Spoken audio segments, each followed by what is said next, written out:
And now back to the search for Jessica Heeringa. 1 year later, still no answers. Brian Sterling has been in Norton Shores all evening anchoring our coverage. Let's turn things over to him. Brian? Marley, I just want to set the scene for you tonight here in Norton Shores. Behind me is the gas station where just about a year ago at this very time of night, Jessica Heeringa was working. She went to the back. We think she was getting ready to take out the trash, and then she vanished.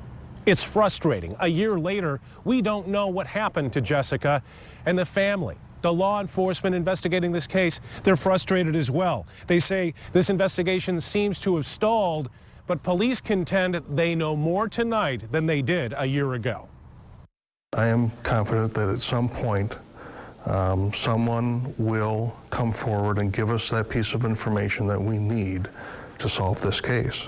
1 year later, the yellow ribbons tied to remember Jessica Heeringa have been refreshed in Norton Shores, yet clues to her kidnapping and whereabouts remain threadbare. It's never ending. You're on a roller coaster ride from you think, well, it might be a good tip, maybe we get someplace, and then no news. At its peak, the case was staffed by 75 investigators from 15 different agencies. They've looked in the air, on the ground, and twice underwater. Still no Jessica. There's somebody still out there lurking around that knows something.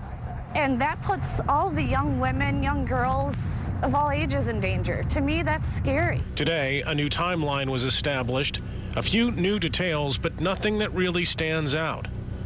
1 year, and this community is still looking for one break. So someone else does know. We just need them to step forward, have the courage to step forward and give us the information so we can bring Jessica home. Bring Jessica home. That's what it's all about. If you know anything about what happened that night, read that timeline. And if you've been holding on to some piece of information, whatever it may be, for some reason, investigators would love to hear from you. You can remain anonymous. You can call Silent Observer, and those numbers are at the bottom of your screen. Our coverage continues at woodtv.com. As mentioned, you can read that full timeline released this morning about the day that Jessica disappeared. And throughout the day, we've talked live with several of the key players of this case. All of those interviews are on our website right now. Marley, 1 year later, and still so many questions, so many wondering what happened to her. So many indeed, Brian, and we can only hope that this renewed coverage will prompt some new tips. Thank you so much.